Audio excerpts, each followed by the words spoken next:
moi aussi. Je m'attendais pas à ce que tu m'invites. Ouais, je suis sorti du circuit il y a si longtemps. Justement, c'est ça qui est cool. Je crois que tu es d'ailleurs le premier invité qui est plus d'ailleurs sur scène et qui fait plus stand-up.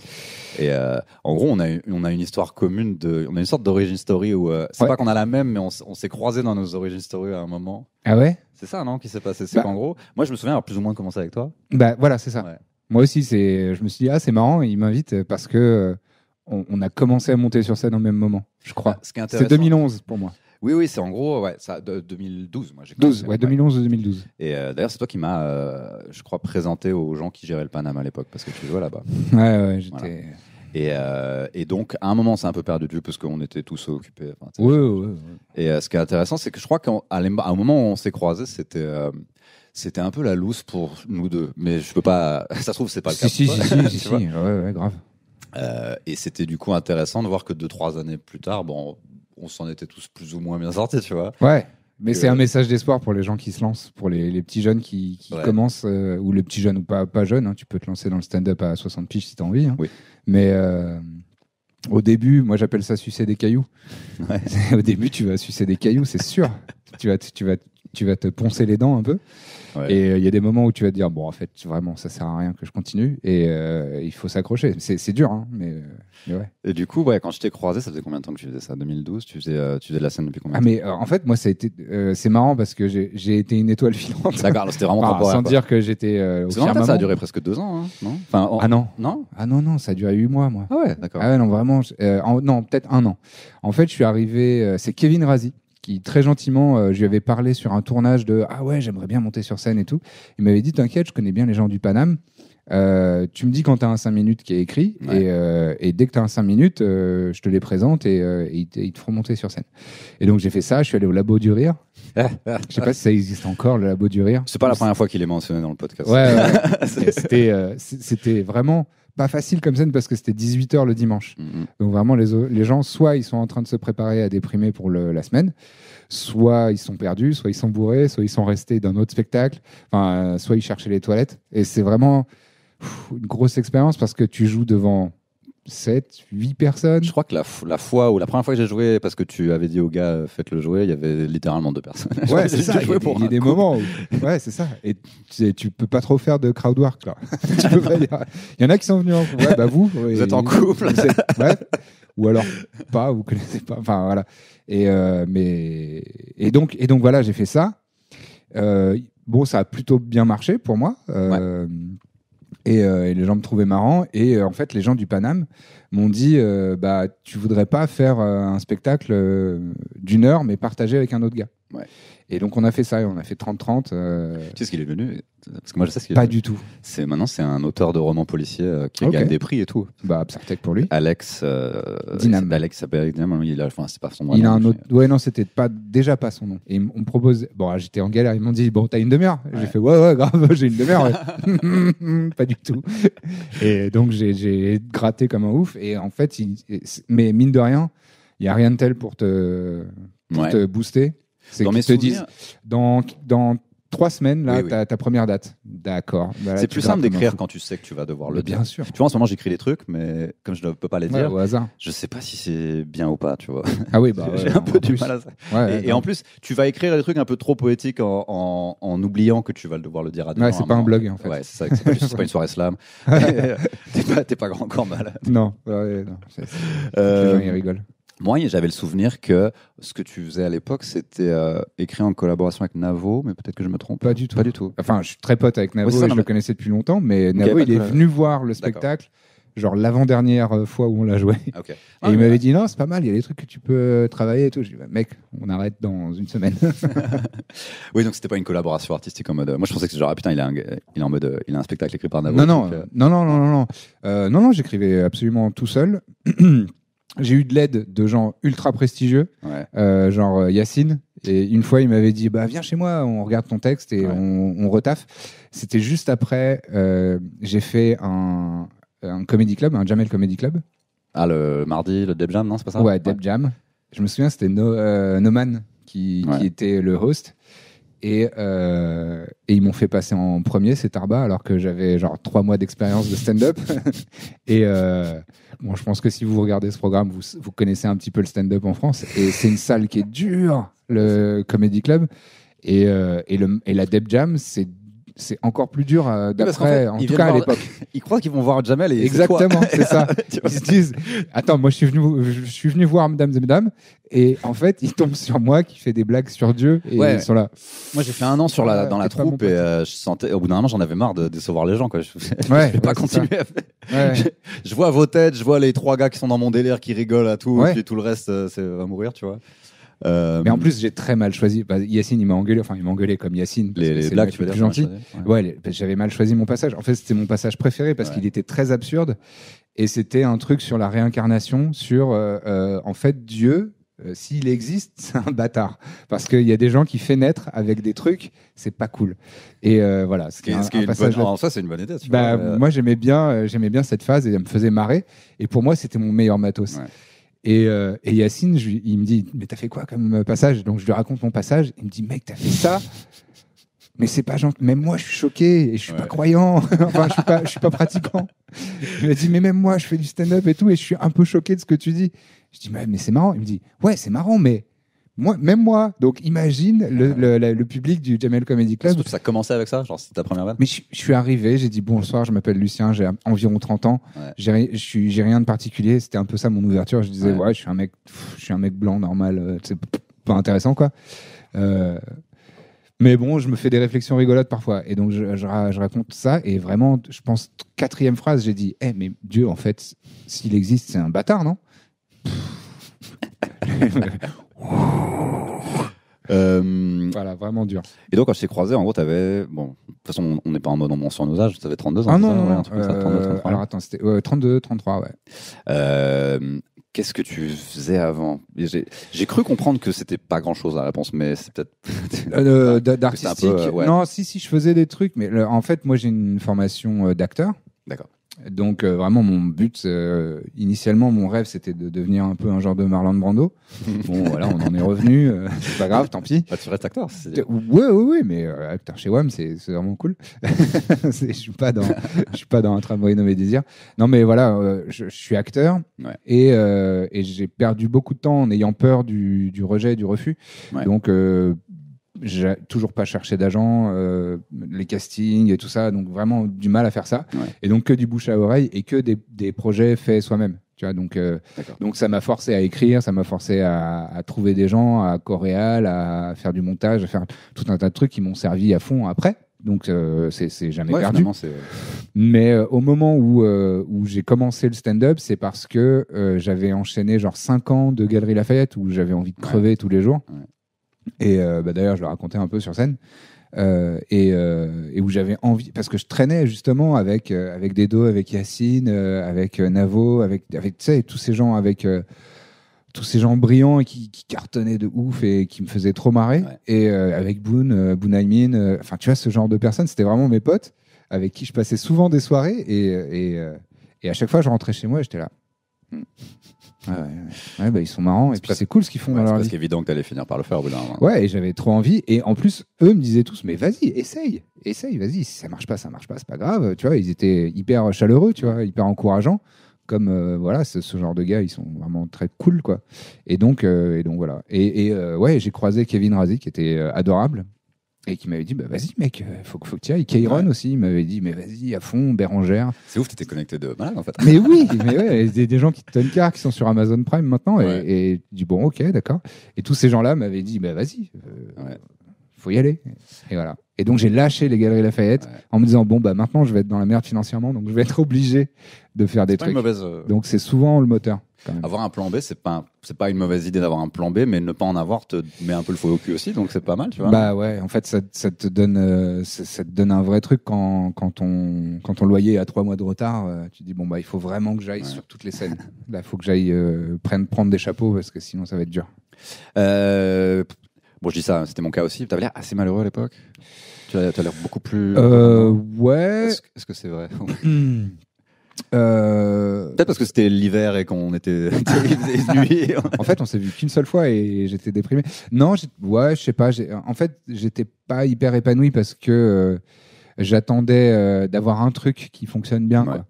Et voilà. Et juste après, il y a eu Golden, donc ça a plutôt bien marché. Ouais. Après, j'ai jamais été non plus dans les chouchous de Golden. Hein. Je fais partie des gens où le public dit putain, c'était bien quand il était. Mais je suis pas non plus le gars le plus.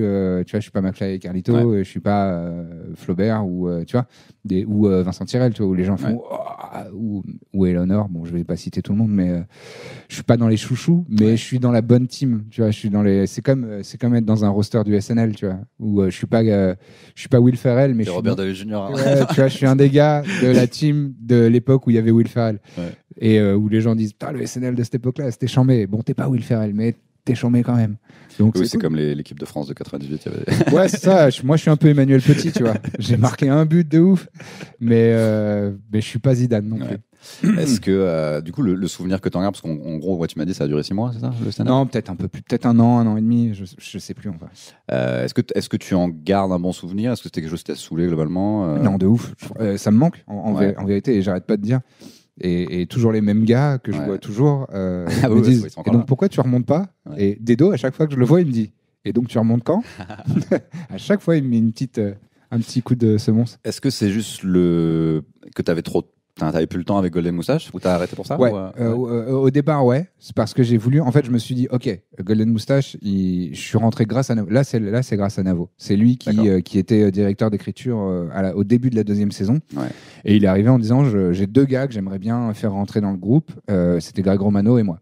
Et donc, on est tous les 2 arrivés. Et au départ, on était quand même assez nombreux. Et il y avait un petit côté. Moi, je me disais peut-être qu'ils nous testent. Et ils vont pas me garder, donc c'est peut-être ça à la base. Si je sais pas, parce que Greg il s'en battait les couilles et il est resté. Et il était vraiment fainéant comme Greg Romano, mais c'était moi je me suis dit ok, je lâche tout et je vais charbonner comme un enfoiré. Et au début de Golden, j'ai passé pas mal de sketchs que j'avais écrits et mes idées et tout ça. Et donc je m'étais mis à fond là-dedans. Et après il y a en fait, mais c'est un phénomène que toutes les personnes qui sont montées connaissent. Ouais. Plus tu t'es éloigné de la scène, plus tu as peur d'y retourner parce que tu te dis, en fait, je sais plus faire. Ouais, on a tous eu ça pendant le confinement. Et c'est ça. Genre, est-ce que je sais encore parler à des gens et tout. Mais oui, c'est ça. Est-ce que je suis capable de me tenir sur scène et de tenir mes vannes et de, tu vois. Et puis même t'as des souvenirs de gros succès un peu sur scène ou dans des gros cartons. Ouais, il y a des soirs. En fait, mon spectacle, mon demi-spectacle,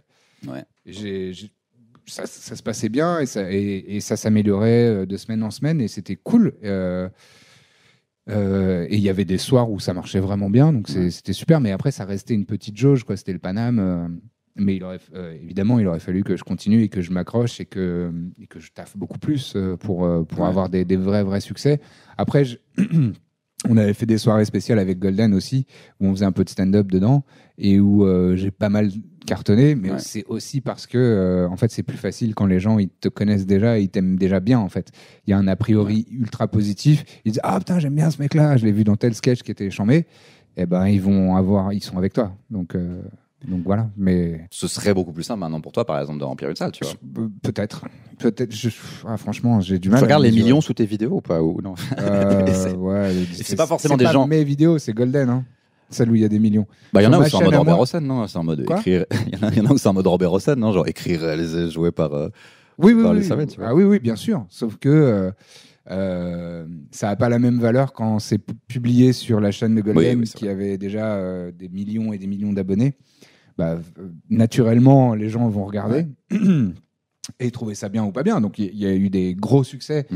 Donc, ça prouve que c'est bien ce que j'ai fait. Mais ça ne veut pas forcément dire que les gens n'iraient que sur mon nom, quoi. Et pareil, ma chaîne YouTube, j'ai eu 100 000 abonnés. Maintenant, allez la voir. Allez la voir. C'est vraiment bien. Et abonnez-vous, puisque je suis repassé sous la barre des 100 000 abonnés. Comment tu perds des abonnés ?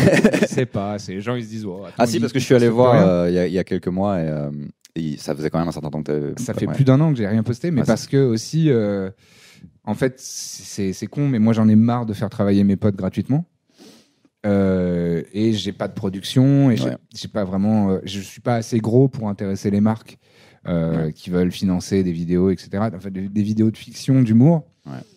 Si c'est pas des concepts et des gens qui font des pranks et tout ça, enfin j'extrapole, mais tu vois, des trucs de youtubeurs, bah oui, ça m'intéresse vachement moins, quoi. Ton travail, moi j'adore, mais effectivement, c'est pas le truc le plus, c'est le plus in your face qui va être impossible à ignorer pour tout le monde et tout le monde va cliquer dessus, tu vois. Mais peut-être que c'est ça aussi qui est cool. Bah moi, alors, en fait, là où je suis content de ce que je fais, c'est que j'ai honte de rien, quoi. Il y a pas de truc où je me dis ça. Quoique, il y a certains, enfin j'ai pas honte, mais il y a certains sketchs sur Golden où je me dis ça, franchement, c'était un peu poussif, quoi.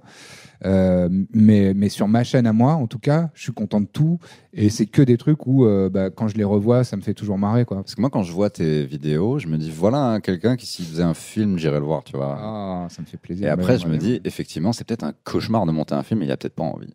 Non. Ah si, j'adorerais. Le truc, c'est que ça prend 5 ans, en fait. Oui, c'est ça. À partir du moment où tu as fini le scénar. Donc, tu vois, il y a tout le temps de l'écriture de scénar. Et après, il y a tout le reste. Et enfin, j'ai des potes. Florent Bernard, il est en train là de commencer à toucher du doigt le premier long métrage. Je donne pas trop de détails sur où il en est, mais voilà, c'est vraiment un projet et puis ça fait longtemps qu'il travaille dessus. Et donc là, il commence à s'intéresser au casting, etc., et à être en discussion avec des gens, à toutes les échelles du métier. Mais je sais même pas pour quand est prévu le tournage. Et parfois, tu tournes un film et il sort pas, en vrai. Bah, ça arrive dans la musique, ça arrive aussi des fois. Ouais, c'est ça. Où ils font le premier single, il est pas pris par Énergie, bah c'est mort. Mais on a enregistré 12 titres. Oui, c'est 12 tentatives de single. Ouais, voilà, c'est ça. Ouais, c'est... Parce que je me dis, peut-être que t'as pas d'ego vis-à-vis de ça, mais dans un sens, quand je regarde le nombre de vues de ce que t'as fait avec Golden Moustache, je me dis, pourquoi tu te ferais chier à faire des films? Si c'est où t'aurais, il y a quand même, on parle il y a des films qui font beaucoup moins que ça. Enfin, tu vois, c'est. Ouais. Et je me dis, est-ce que, bon, après, c'est pas forcément c'est pas la même chose. Ouais, et en plus, c'est pas la même chose. Un sketch, entre guillemets, c'est plus facile de faire beaucoup de parodie vues. Et tout ça, c'est. Ouais, j'en ai fait peu, mais enfin, cela dit, j'en ai fait. Mais je pense vraiment, honnêtement, que c'est plus facile de faire 10 millions de vues sur un sketch de 5 minutes. Qui va surfer sur un truc de pop culture, tu vois. Là, j'ai fait, c'est marrant, c'est avant-hier, on m'a dit 10 millions de vues pour le bureau des plaintes Harry Potter. Je fais 10 millions de vues, c'est beaucoup quand même. Mais bon, c'est un bon concept. Harry Potter, donc tu dis mais c'est un bon concept, donc je suis content de mon concept. Mais ça a marché à ce point-là pour 2 éléments. Il y a Carlito qui joue le rôle principal et c'est Harry Potter, donc il y a une fandom de malades. Bon, bah voilà, le mérite me revient un petit peu parce que je pense que les gens, si ça n'avait pas été marrant du tout, au bout de 30 secondes, ils se barraient et il n'y aurait pas eu du tout de commentaires et tout ça. Mais voilà. Et après, faire un film ou une série, moi j'aimerais bien plus faire de la série. Moi j'aimerais beaucoup que le format sitcom prenne enfin en France. Dans quel genre de... 26 minutes. 26 minutes marrantes, tu vois, Arrested Development, tu vois, The Office, Parks and Rec. Ça, c'est mon rêve. Il y a eu une tentative de The Office, il y a eu une saison en français, adaptée. Le bureau avec François Berléand, C'était dark, je me souviens, c'était super dark. The Office, c'est dark. Oui, c'est vrai. En vrai, parce que c'était adapté de la version anglaise. Et la version anglaise, elle met des frissons dans le dos un peu. Hein. C'est quand même ultra violent, quoi. Et ils ont essayé, ça n'a pas marché. Et en France, si ça ne marche pas, on ne s'accroche pas, quoi. Donc, Parce que des fois, je me demande, ça se trouve peut-être que le format film de 1h30, 2h, il est peut-être dans les 10 prochaines années sur un truc où ça ne va plus exister parce que c'est plus simple, plus difficile à consommer. Toi, c'est plus intéressant pour toi de découper une histoire en plusieurs épisodes c'est pour de la comédie. En fait, moi, j'aime beaucoup le format sitcom. Je trouve que c'est bien parce que tu peux regarder un épisode en pause-déj et tu peux regarder 14 épisodes parce que tu as décidé de te gratter les couilles sur ton canapé pendant toute la soirée. Ou la chatte, hein. Je suis pas en train de dire que les femmes... ou les deux. Ou rien. Qui que vous soyez. Ce que vous voulez, merde. Vous êtes indépendante et indépendant, merde. Non, mais t'as envie de te faire une soirée où tu fais rien et donc tu regardes 14 épisodes de ta série et t'enchaînes. Je trouve ça très cool, hyper digeste. Et puis Et puis le fait que ce soit relativement court, ça te permet aussi d'aller parfois un peu plus loin dans un concept. Tu vois, c'est Community, ils font vachement ça. C'est toujours le plus gros exemple parce qu'ils ont des épisodes qui sont à la manière de le paintball, le film de mafia, le machin, le truc sur le jeu de rôle, le truc sur... Et eux, ils ont poussé le truc à fond. Et je trouve ça charmé en fait de pouvoir avoir. En France, ils l'ont un peu fait avec Groom sur YouTube. C'est de invoquer ma mémoire. C'est avec Jérôme Niel. Oui, d'accord, j'ai vu. Dans un palace. Je vois. Et pour le coup, c'est aussi des potes qui ont écrit ça. Et je trouve qu'ils avaient vraiment pas mal réussi le truc de faire des épisodes à très grosse identité. Et c'est cool d'avoir ce format-là parce que tu peux pousser un truc à fond. Et pour autant, ça t'embarque pas dans 2 heures de narration, quoi. C'est 20 minutes. Voilà. Comment t'expliques ce format qui est tellement populaire, pas forcément qu'aux États-Unis d'ailleurs, et en plus nous on les regarde aussi. Ça passe même sur la TNT, tu vois, Parks and Recreation, ça passe sur WNH, je crois, un truc comme ça. Non. Maintenant c'est sur Amazon. À une époque, ça passait en VF doublé sur la TNT. Bon, je sais pas qui regarde ça, mais si ça peut te présenter ça à des enfants qui regardent ça, puis ils font après. Ouais, mais ce serait en VF, c'est horrible. Mais comment est-ce que tu saurais pourquoi on n'a jamais vraiment essayé ce genre de format qui me semble évident? Je crois qu'il y avait Working Girls à un moment qui existait, qui était un peu similaire à ça. Mais il y a eu des tentatives. Canal+, ils ont fait des tentatives. Je crois qu'il y a eu un truc qui s'appelait La Rédac ou un truc comme ça avec Chantal Lobby. À un moment, il y a eu quelques trucs, et même 10%. 10%, c'est quoi? C'est 26 minutes, je crois. Il y a des tentatives, mais on est très frileux en France. Et je pense qu'il y a aussi une grosse question de créneau. J'ai l'impression que si tu veux faire du 26 minutes, ça va être en Access Prime Time, forcément. Et comme l'Access Prime Time, c'est pour l'instant réservé à des trucs un peu novellas. Tu vois, je dis pas que c'est mal, hein, c'est très bien que ça existe. Tu vois, Les Plus Belles la Vie et tout ça. Franchement, il y a du bon à trouver là-dedans. Hein. Franchement, moi, je crache pas dessus. Mais c'est un peu relou que les décideurs, malheureusement, on est encore gouverné par des boomers, quoi. Et c'est des gens qui sont encore... Non, mais à tous les niveaux, quoi. Même dans mon business, ça peut être compliqué. Ouais, c'est ça. Et même, voilà, tu vois, les patrons de salle et tout ça. Ici, c'est exceptionnel au Barbès parce que c'est Shirley, parce qu'elle est de notre génération. Tu veux un micro, hein, tu prends pour un Américain, tu sais. Ouais, voilà, c'est ça. Tu dis, oh les gars, putain, mais faites-moi confiance. Tu sais, c'est comme les gens qui une grande marque, qui viennent te chercher en disant, non, mais on aime bien tes sketchs, c'est cool, tu peux nous écrire une pub. Je dis d'accord, tu leur écris une pub parce que moi, avec un peu d'expérience, je leur écris une pub hyper polissée. Ils disent non, mais vas-y plus loin et tout. Et après, je commence à faire des blagues où il y a du pipi et machin. Et ils sont là. Alors ça, c'est un peu anxiogène. Hein, ne venez pas me chercher. Soit venez me chercher et laissez-moi écrire un truc facile qui va vous plaire. Soit ne venez pas me chercher. Mais voilà. Mais effectivement, tu as mis le doigt sur. Je pense que c'est effectivement ça le problème. Malheureusement, le truc c'est des gens qui ont l'âge de nos parents. Moi, j'ai rien. Je suis très intéressé à l'idée d'échanger avec toutes les générations. Mais c'est vrai que quand c'est ces gens-là qui décident de ce qu'on va regarder, ça devient un peu. On pourrait peut-être passer à autre chose, faire avancer le truc. Tu vois. Ouais. Et puis c'est aussi, je pense, un problème plus généralisé dans tous les métiers créatifs, c'est que la soupe, c'est beaucoup plus facile à vendre que un tartare de gravlax, de je sais pas quoi, de compoté de mes couilles. Tu vois, où tu dis, ok, ça ne me paraît pas ragoût. Enfin, je sais pas, il faut être éduqué, entre guillemets, pour apprécier ça. Ouais. Alors que peut-être, mais si tu goûtes jamais, jamais tu t'éduqueras. Mais vu que les décideurs, ils disent, non mais continue de prendre cette compote vraiment trop facile à manger, les gens ils continuent de consommer leur compote. Et c'est pas pour dire que la compote c'est de la merde, c'est pour dire en fait c'est cool de pouvoir offrir un éventail de trucs, de dire il y a de la compote, mais il y a aussi quelque chose d'extrêmement et ça, en fait souvent les gens ils sont pas si bêtes que ça, c'est-à-dire que ceux qui consomment quasiment que de la soupe, c'est souvent parce qu'ils savent pas qu'il y a une alternative. Et tu peux même pas leur en vouloir parce que ils ont autre chose à foutre, tu vois. Et ils ont un travail, des enfants, une vie. Et c'est pareil pour la musique, les gens sont pas tous ils n'ont pas tous le temps de diguer Spotify ou les Bandcamp ou les SoundCloud pour aller trouver les groupes qui correspondent à ce qui leur plaît vraiment. Ils disent non, mais ça c'est il y a Spotify qui me propose des playlists. Ok, je mets cette playlist de la semaine, c'est cool. Et en France où justement on est particulièrement frileux et où en gros si ton film, si tu plais pas à TF1, Canal et France Télé et en France Télé dans une moindre mesure, c'est hyper dur d'avancer, quoi. Ou M6, M6 aussi, avec la SND. C'est chaud. Et si pour m'être un petit peu frotté à M6, moi, on a adapté un de mes sketchs en série sur M6. C'est quoi le décodeur. Ah oui, d'accord. Qui est à ce jour encore toujours le sketch dont je suis le plus fier, parce que c'est vraiment exactement ce que je voulais faire.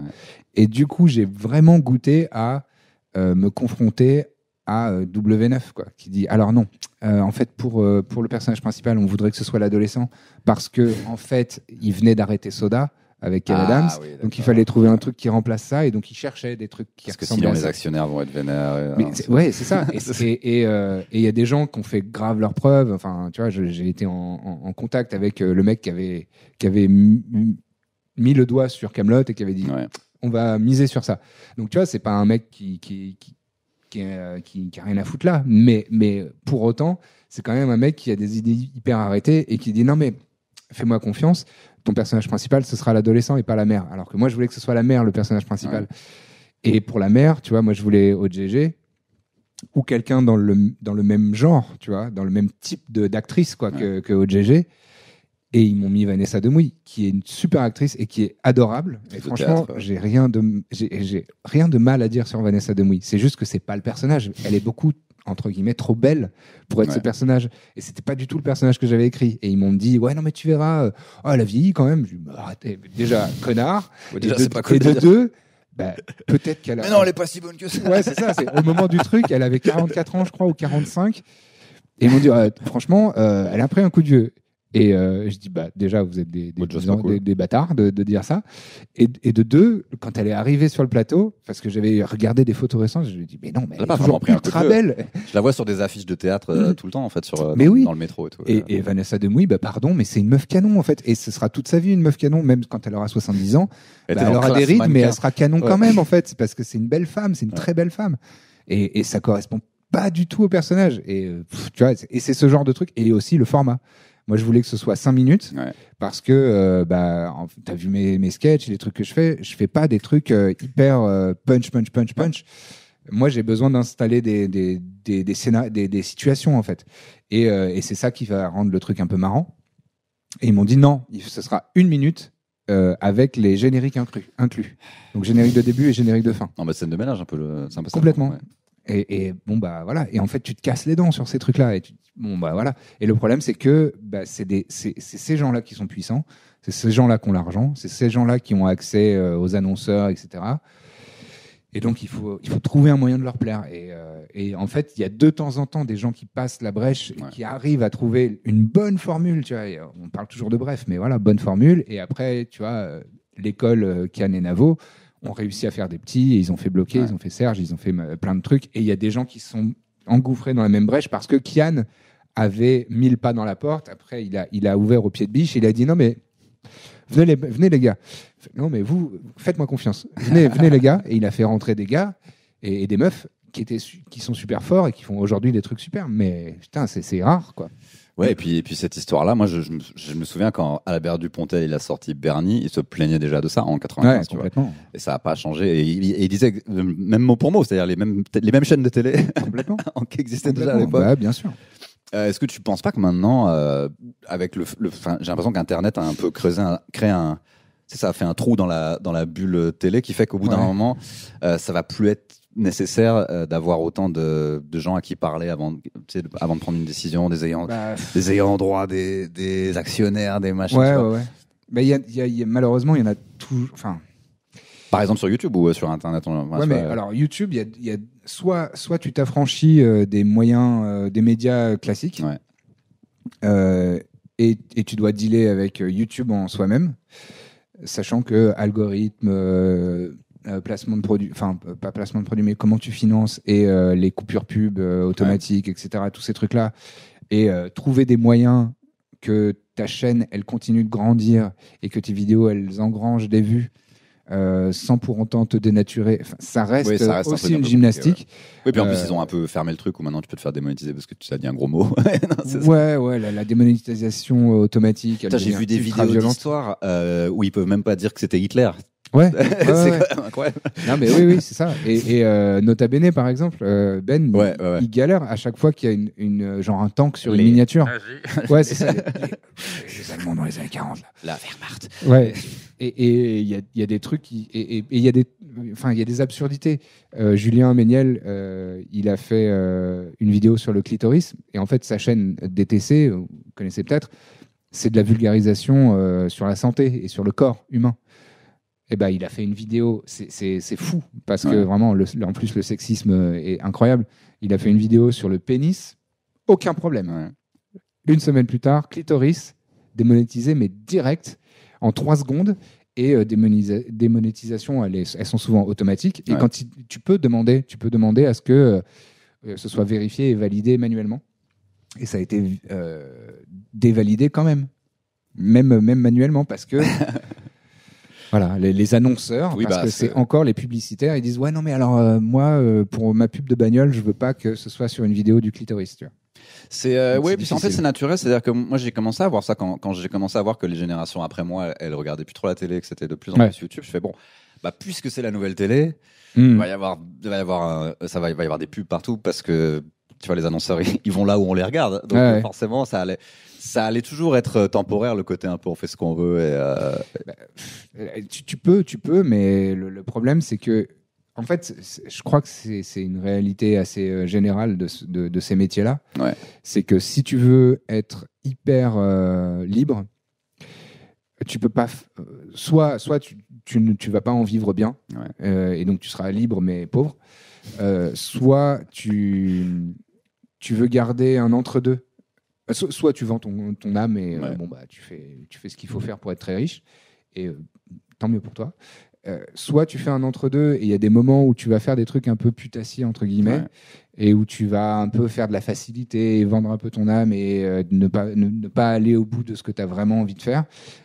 Et ça va te permettre d'avoir pas mal de thunes d'un coup, et comme ça après tu peux faire 2-3 projets où tu fais ton truc à toi que tu as vraiment envie de faire, sur lequel personne va mettre de thunes, mais bon, tu as gardé 15 000 balles de ta dernière opération où c'était un peu de la merde selon toi, mais bon. Donc, tu vois, c'est comme Bruce Willis qui joue dans Armageddon, et juste après il fait Sixième Sens. Tu vois. Nicolas Cage aussi. J'ai des bonnes références des années 90, on voit que je suis vieux. C'est quand tu vois genre Gary Oldman dans un genre. Bon, c'est très vieux, mais genre perdu dans l'espace, une espèce de nana SF. Et clairement, tu fais ça pour financer des projets personnels. Pour pouvoir être payé de $2,000 les 15 jours. C'est vrai que des fois, il faut un peu, comment on dit, mordre son frein, ronger son frein. Ronger son frein, Il me semblait que t'avais l'air un peu plus genre healthy qu'avant, genre il me semblait que t'avais pas, dans mes souvenirs, t'avais pas ce muscle-là avant, tu vois, ou de. Ouais, là, je me suis relâché de ouf. On a une bonne excuse. Là, ouais. J'ai perdu 10 cm d'épaule parce que je fais plus de pompe. Parce que t'étais stock, toi, avant. Non, j'étais pas vraiment stock, j'étais gros. C'était du fromage. C'était de la raclette, du fromage à raclette. Non, mais je sais pas. Non, c'est un truc constant depuis très longtemps, en fait. Je suis un angoissé, quoi. Moi, j'essaye de m'améliorer, d'être la meilleure version que je peux être jour après jour. Mais ça veut dire qu'il y a quand même pas mal de jours où je me fais du mal à moi-même, tu vois, où je me dis putain, mec, t'es pas ci, t'es pas ça, t'es pas assez ceci, t'es pas assez cela. T'avais ça quand tu faisais du stand-up? Parce que quand tu prenais un beat, tu te détestais pendant plusieurs jours. De ouf. Est-ce que c'est peut-être ça qui t'a fait dire, à un moment, c'est dur? C'est vrai que c'est lourd, hein, psychologiquement, ce genre de la scène, les regards et tout. C'est en fait. Quand tu te doutes. Non, mais c'est ça. Et le paradoxe, c'est que je crois que tout est dans la confiance. Et ça marche pour le stand-up, l'amour, pour la vie professionnelle. Si tu as confiance en toi, tu as gagné déjà, hein, en fait. Et après, il n'y a plus qu'à travailler et à t'assurer que ton boulot est à la hauteur de ta confiance après, tu vois. Oui, ça. Mais je pense que ça marche beaucoup mieux dans ce sens-là. Je prêche quelque chose que je sais pas faire, hein. Mais j'ai l'impression que ça marche beaucoup mieux dans ce sens-là que d'être très très fort, mais ta confiance en toi elle est nulle à chier. Tu vas avoir beaucoup plus de mal. Et dans le stand-up, à vendre tes blagues, tu peux avoir les meilleures blagues du monde si tu regardes tes chaussettes. Tu vois, les sourcils vers le haut, tu t'excuses. Mais j'avais vu un mec à New York, j'étais allé à une scène ouverte. Il avait du bon matos, vraiment. Hein. Ouais. Mais le problème, c'est qu'il est passé... Après, c'est New York, quoi. Donc, les gens, ils sont forts, quoi. Il est passé que après des personnes qui étaient très, très fortes et qui avaient, franchement, une bonne présence et tout. Et on était ken, tu vois. Moi, j'avais mal au visage et tout. C'est vraiment les plateaux de New York, quoi, comme on peut se les imaginer. Et j'avais mal au visage. C'est trop marrant. Et le mec, il n'avait pas confiance en lui. Il est arrivé les épaules basses. Son matos était objectivement vraiment bien. Ouais. Mais le volume de sa voix, il faisait ça au milieu des phrases. Tu vois. En milieu de phrase, ça faisait... Oui, il y a l'aspect oration qui n'est pas là. Et il regardait par terre et tout, jusqu'à ce qu'il y ait une des personnes qui était passée avant lui, qui, du fond de la salle, lui a dit « Commit !» C'est pour dire « Mec, engage-toi, quoi, projette. » Ça y est, t'étais sur scène. Donc vas-y, fais ton truc maintenant. Oui, il ne faut pas s'excuser d'être là, quoi. Tu vois, exactement. Mais c'est dur, hein. C'est vraiment dur. Et il y a plein de gens du métier qui disent ça, qui disent le plus dur, c'est l'aisance, quoi. C'est d'être à l'aise sur scène. Oui, et puis c'est la moitié du travail qui est fait quand tu es à l'aise sur scène. Voire plus. Tu vois un mec comme... j'ai vraiment des références à l'ancienne, mais Patson. Son matos, il est pas mal, hein, mais c'est pas l'écriture la plus pointue de l'histoire du stand-up. Mais le mec est tellement sympathique, tellement à l'aise, tellement... tu sais, t'as envie d'être son pote. C'est gagné, quoi. Forcément, il attrape les gens. Ouais, parce que faut pas oublier que tu parles à des gens, quoi. C'est vrai qu'au début, tu as tendance à être un peu en mode robot. Puis il y a le côté très cérébral aussi. Non, mais j'écris des blagues. J'ai réfléchi longtemps. Vous pouvez pas comprendre. Ouais, c'est ça. Parce que je trouve qu'il y a une forme, en gros, il y a une forme de doute qui est presque nécessaire pour avancer, et il y a l'autre forme du doute qui est pathologique et qui fait l'inverse, qui te ralentit. Et c'est très dur de trouver le juste milieu, parce que tu vois aussi beaucoup de gens qui ont beaucoup trop confiance en eux par rapport à ce qu'ils devraient, tu vois, ou par rapport à leur talent, ou au moins leur talent de maintenant ou leur travail de maintenant. Et je me dis, est-ce que finalement, est-ce que c'est cette version un peu pathologique qui te dit t'es une merde, alors que vraiment il se passe rien, c'est irrationnel, tu vois. Ouais, complètement. Est-ce que t'as encore ça maintenant? Est-ce que c'est ça qui parfois t'empêche à faire des trucs? C'est ça. T'es une merde. Je vois un psy depuis quelques mois maintenant, donc ça va mieux. Et il m'a assez vite corrigé sur arrêtez de dire des trucs négatifs sur vous-même. Arrêtez d'être violent avec vous-même. Parce que c'est ce genre de formulation, en vrai, c'est du sabotage complet, quoi. C'est parce que tu te fais du mal, en fait, tu t'insultes. Et après, ça rentre dans ton cœur, quoi. Tu te dis, bon, bah voilà, en fait, si je le dis tout le temps, c'est que je le suis un petit peu vraiment. Et c'est, je pense, contre-productif. C'est quand même bien d'avoir un peu d'autodérision. Et c'est vrai que, oui, bien sûr. L'autodérision et l'auto-chiage dessus, c'est pareil, il y a toujours une limite très dure parce que ça peut être bien. Et en fait, tu vois toujours des gens où tu pourrais avoir un peu plus d'autodérision quand même. Tu vois, il y a des gens, ça leur ferait du bien. Ouais, c'est sûr. C'est sûr. Mais je pense que c'est aussi une gymnastique mentale de se dire OK, il y a certains trucs sur lesquels je peux me moquer de moi-même. Mais c'est des trucs où il faut que ça te fasse pas souffrir, je crois. Oui, c'est important. Ouais. Si c'est des trucs où ça te fait de la peine et ça te met mal à l'aise, ça peut être un super bouclier, mais au final, il est pas sain, quoi. Moi, il y a des trucs qui me font souffrir dans la vie et dans ce métier-là, notamment. Tu vois, parfois, le sentiment d'être laissé pour compte et une forme d'injustice mais putain, les gens, quand ils me croisent, ils me disent t'étais vachement bien dans ça, si, ça. Mais ils ne m'appellent pas, ou tu vois, de se sentir un petit peu, tu vois, le mis sur le bas-côté, c'est un truc qui me fait vraiment beaucoup de peine. Et de temps en temps, je fais des blagues là-dessus sur quelle carrière. Enfin, tu vois, des trucs un petit peu. Je rebondis parfois comme ça, mais j'essaye de me discipliner à ne pas le faire trop souvent parce que sinon, les gens ne t'assimilent que comme ça, que ce soit dans le métier ou dans le public. Les gens peuvent te dire en fait, toi, t'es le gars qui n'a pas de carrière. Bon bah voilà, en fait, fin, c'est rideau. Donc ça peut être marrant de le dire de temps en temps et d'ironiser sur de toute façon moi je suis pas, c'est un peu ce que je disais tout à l'heure où tu vois je suis dans SNL mais je suis pas Will Ferrell, tu vois. Et je pense que ça c'est ok, tu vois, comme formulation. Mais si tu dis je suis l'auteur pas crédité machin, enfin tu vois, où tu enfonces le clou. Ça te fait du mal à toi parce que mine de rien ça reste une violence, et puis que ce soit le public ou les gens du métier, ils vont dire ce gars-là en fait voilà. Et c'est comme je pense dans la séduction Si tu te dis non, mais c'est sûr, ça c'est sûr que si t'essaies de pécho une meuf, je baise mal, je pue des pieds, écoute, je ronfle énormément, humainement, pas top. Franchement, je te déconseille de ken avec moi.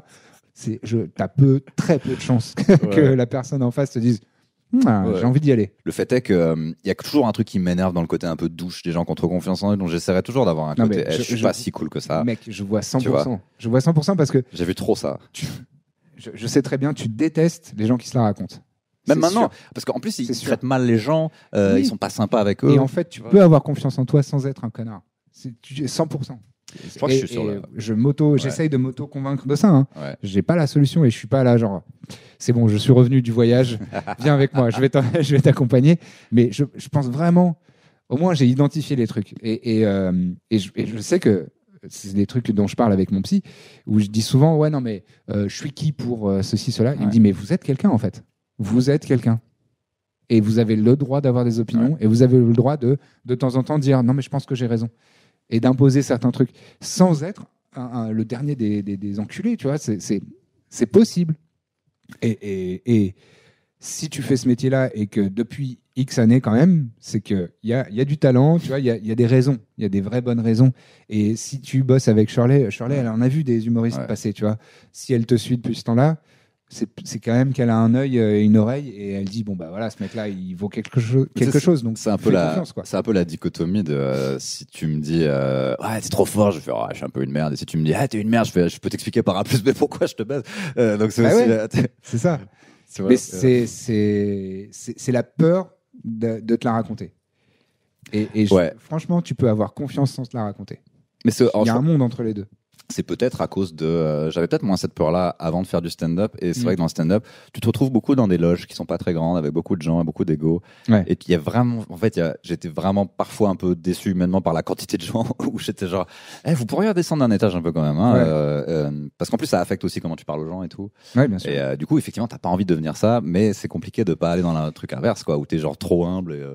Bah oui, c'est ça. Et en fait, de dire du mal de toi. Mais c'est très vicieux. Je pense que les gens ne sont pas les seuls responsables. Les gens qui ont du gros succès d'un seul coup et qui d'un seul coup prennent un melon de ouf et se la racontent.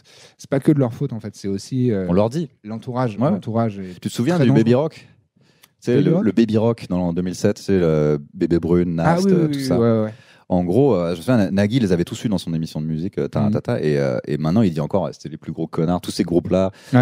Et en fait, c'était des gamins de 16 ans, et t'avais des journalistes de 50 ans qui leur disaient que vous êtes la réincarnation de Kurt Cobain et du rock et tout. Et les gars, ils ont 18 ans. Moi, je sais pas comment les gens étaient à 18 ans. Moi, on m'aurait dit ça à 18 ans, j'aurais bien sûr, évidemment. Et donc, effectivement, si t'es entouré de gens qui disent que t'es formidable, c'est dur de pas penser ça. Tu vois. En fait, c'est le truc des yes men, tu vois. Si autour de toi, t'as que des gens qui disent chambé. T'as personne pour te dire cette blague elle est franchement pas ouf. Tu vois Snoop Dogg faire un album de gospel ou un truc comme ça, t'as pas un pote qui va te dire c'est ça. Il y a personne pour dire à Snoop Dogg calme-toi mec, franchement ça c'est pas marrant. Non mais il a fait un album de reggae. Maintenant je m'appelle Snoop Lion. Non c'est pas ta marque, t'es une marque marrant. Maintenant, arrête tes conneries. Non vraiment pas ouf de faire ça. Reste Snoop Dogg, tout le monde te kiffe comme ça. Et c'est vrai que je pense que j'aurais moins observé ça dans l'humour anglo-saxon. Il y a moins de gens comme ça parce que c'est moins mêlé avec le gros showbiz où t'as toute une équipe et des gens qui t'écrivent des vannes et tout. Je pense pas que j'aurais croisé autant de gens qui se la pètent à Londres ou même à Montréal ou aux États-Unis. Montréal, c'est parce que tu vois, les Canadiens sont trop gentils. Tu les gifles, ils te disent merci. Plaisir. Plaisir. Non, mais je pense qu'aux États-Unis, il y a de la melonnade rapide. Hein. Oui, disons qu'ici, ce qui arrive parfois quand tu es dans des loges, c'est que c'est des gens, ça fait pas longtemps qu'ils font ça, mais ils ont déjà un following sur Internet. Et du coup, il y a tout un ego qui va pas du tout avec ce qui se passe après quand ils montent sur scène. Je fais, t'as écouté ce qui t'as entendu? Bien sûr. Et du coup, quand tu vois ça, tu fais, mais j'ai tellement pas envie d'être ça que peut-être tu peux te forcer à se dire, du coup, je vais. Mais tu sais que t'es pas ça, en fait. C'est ça aussi où il peut-être que je me fais pas confiance. Peut-être que je me dis, il y a peut-être un Kim Jong-un en moi, ou si je fais pas gaffe. Mais non. Mais non, tu te poses tellement cette question-là, mec, depuis des années, que c'est sûr, il faudrait qu'on te lave le cerveau pour que. Non, mais vraiment. Je pense qu'il faudrait que Seinfeld te dise. Mec, je peux te sucer tous les matins pour te réveiller, pour que peut-être tu commences à avoir un petit égo. Louis C.K. m'a dit qu'il aimait bien une blague une fois. C'est vrai? Ouais, je l'ai rencontré à un moment. Tu dis encore que t'es une merde. Et c'était non, ce que je dis c'est Ah, il dit ça pour me faire plaisir. Mais non, mais putain, mais tu crois que Louis C.K. il a envie de faire plaisir à toi? Il s'en bat les steaks de toi, il sait pas quitter. Il a entendu une de tes vannes, il a dit ah, bonne vanne. Ouais, moi je me dis non, mais c'est parce que lui, quand il était jeune, il y a sûrement un gars plus vieux qui lui a fait ça et ça lui fait plaisir, donc il veut faire ça aux gens maintenant. Ouais, mais alors oui, c'est sûrement vrai. En plus, c'était post-scandale, donc post-scandale. Et je me suis dit, ça se trouve, il se force à être gentil avec tout le monde. Mais non. Tu vois. Non, mais en plus, c'est sûrement vrai. C'est sûrement vrai que Louis C.K., il y a quelqu'un de big à l'époque. Qui a dû entendre une de ses blagues et qui a dû dire mec, elle est cool cette blague, et ça lui a fait vraiment du bien. Mais je pense pas que tu dis ça à quelqu'un dont tu as trouvé la blague pas bien, en fait. C'est à quoi quel intérêt de faire ça? Oui, c'est vrai. C'est marrant. Si c'est quelqu'un qui est pas puissant du tout, tu vois, si c'est quelqu'un qui est puissant et tu dis ah franchement trop marrant, tu le dis juste pour le pépon un peu vite fait. Mais si c'est quelqu'un qui est encore tu vois qui a pas explosé, qui est encore en train de charbonner, t'as aucun intérêt à aller taper dans le dos à quelqu'un que tu connais et pour l'instant c'est pas une célébrité, tu vois. C'était marrant, en gros il se souvenait pas exactement de la vanne, mais il a vraiment cherché genre c'était laquelle, et il a fait ah mais parce qu'elle m'a vraiment fait marrer, tu sais genre et en plus ça m'arrange parce que s'il m'avait dit la vanne précise qu'il avait vraiment kiffé, j'aurais mis cette vanne sur un piédestal. C'est la vanne. The joke. Est-ce que parce qu'on va devoir conclure, est-ce que tu en ce moment, je demande ça à tout le monde. Quel est ton actu? Le Covid. Est-ce que tu veux faire la promo d'un truc? Oui, je veux bien faire la promo d'un truc. Ce sera diffusé sur YouTube, ça? Oui. Eh ben, j'ai lancé une chaîne qui s'appelle Le Bon Nerd, qui n'a pas grand-chose à voir avec l'humour, même si on fait des blagues aussi dedans. Ah mais oui, tu fais les parties de Donjons et Dragons. Mais oui, et donc moi je suis maître de Dungeon Master de Donjons et Dragons. Ouais. On joue tous les mois sur Twitch. Donc j'ai une chaîne Twitch qui s'appelle La Bonne Auberge JDR. Et sur YouTube, c'est Le Bon Nerd. Ouais. Et toutes les semaines, tous les vendredis à 18h, un nouvel épisode où on joue à Donjons et Dragons. Et il y a Pénélope Bagieux, il y a Lisa Villaret, Max Mammouth et Adrien Méniel. Et donc toutes les semaines, on continue les aventures dans un monde médiéval fantastique. On combat des gobelins et des elfes. Et c'est très très cool. Écoute, merci beaucoup en tout cas. Ça merci à toi de m'avoir invité, je suis trop content. Et puis, je ferai un vitre. Tu sais, je sais pas comment encore je vais gérer le podcast si genre il y a l'épisode de Lucien May. Fais tous les gens et après je reviendrai pour le. Tu sais, ma liste elle tient un an. Hein. dans un an, j'ai fait pour changer. Mais après il y a des gens qui vont émerger et que tu vas découvrir, tu vas dire mais en fait cette meuf elle est trop marrante. Ouais. Lui et j'ai une liste de 60 personnes à peu près. Je peux tenir. Ça va. Je peux tenir un certain temps. Je suis content d'être dedans. Ça fait plaisir. Ouais, t'étais dedans. Merci beaucoup en tout cas. Avec plaisir.